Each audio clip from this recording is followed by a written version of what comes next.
पाकिस्तान का बदतरीन इलेक्शन है जिसमें आरओज़ भी शामिल हैं, प्रिजाइडिंग भी शामिल है, इलेक्शन कमीशन का अमला भी शामिल है, इदारे भी शामिल हैं, फोर्सेस भी शामिल हैं। ये जो खान साहब के साथ जुल्म हो रहा है उसके बारे में क्या कहेंगे? मैंने कहा कि जिसके साथ भी जुल्म हो रहा है इस वक्त, और जब पहले भी कभी जुल्म हुआ है, हम हर जुल्म के खिलाफ। अगर हम अपना नज़रिया बेच कर आते तो इस वक्त कई सीटों पर बना देते। हमने नज़रिए का सौदा ना पहले किया है और इंशाल्लाह ना आइंदा। कौन सी ऐसी पार्टी है जो इस इलेक्शन में आपको लगा कि उसको बहुत ज़रा वोट पड़े हैं और अक्सरियत से वो जीते? अस्सलाम वालेकुम नाज़रीन, मैं हूं आपका होस्ट मुबीन अहमद और मेरे साथ मौजूद है तहरीक लब्बैक पाकिस्तान के सरबराह हाफिज़ साद हुसैन रिजवी। ये भी कहते हैं कि मेरे हक़ पर भी डाका डाला गया है, इलेक्शन कमीशन ने डाला है। आज पंजाब असम्बली हाल के बाहर मौजूद हैं हम, यहाँ पर इन्होंने रैली भी निकाली और यहाँ पर इन्होंने खिताब भी किया। सर बताइएगा, क्या आपके वोटों पर भी डाका डाला गया? जी, कौम के वोटों पर डाका डाला गया। मेरे वो कहाँ से हैं? वो तहरीक लब्बैक पाकिस्तान के वोट हैं। पूरी कौम के हक पर डाका डाला गया।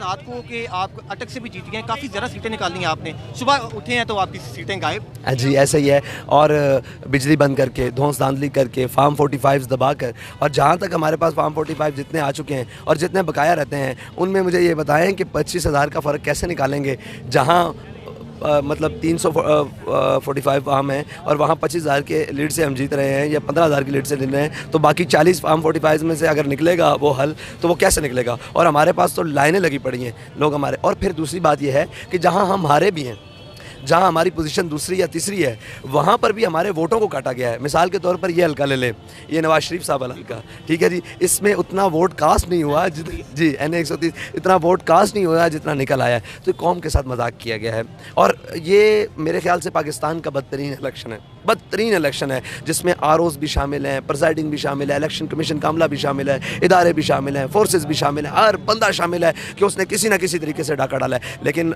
बाज़ लोग दयानतदार भी थे, वो रोए भी, पीटे भी, लेकिन आपको पता है फिर ताकत और बंदूक की नोक के ऊपर तो आगे बहुत कम लोग होते हैं जो खड़े होते हैं। कुछ लोग कहते हैं हाफिज़ साद हुसैन रिजवी साहब जो हैं वो अपने वालिद मोहतरम के मिशन को लेकर चल रहे हैं, लेकिन वो लोगों का इख्तलाफ भी रहता है कि जो बाबा जी का अंदर वो जो वलवला था, लोग बहुत ये कोई नहीं निगलेक्ट कर सकता, नहीं नज़रअंदाज कर सकता कि वो आशिक़ रसूल नहीं, हर एक मानता है कि वो बहुत बड़े आशिक़ रसूल थे। तो उनके बारे में थोड़ा सा बताइए।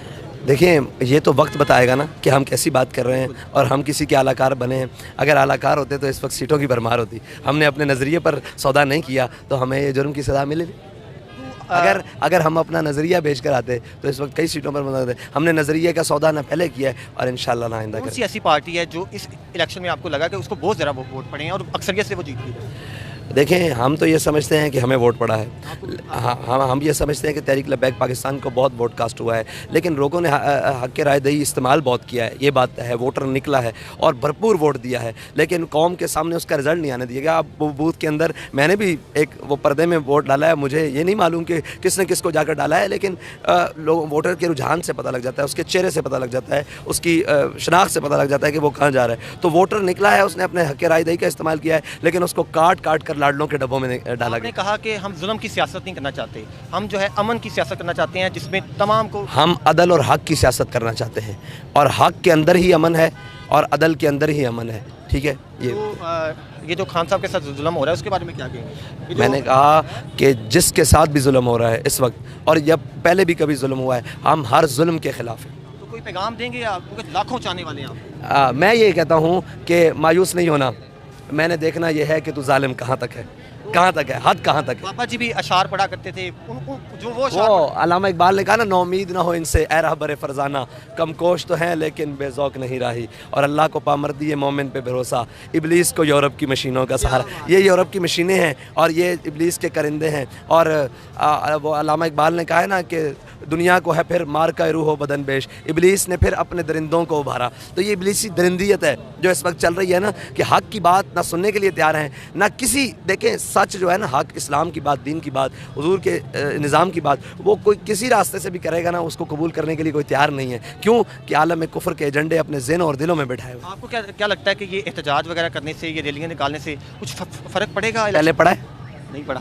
नहीं, क्यों नहीं पड़ा? नहीं, आपकी रैली से पड़ा है, लेकिन मैं दूसरों की बात कर रहा हूँ। वो सिर्फ पार्टी से। देखें, हमारा काम है निकलना, ठीक है। हमारा काम है सदाए एहतजाज बुलंद करना, हमारा काम है जुल्म के खिलाफ खड़े रहना और हौसलों को पस्त ना होने देना। तो मंजिलें उन्हें मिली करती हैं जो बड़े मंजिलों के मुसाफिर होते हैं।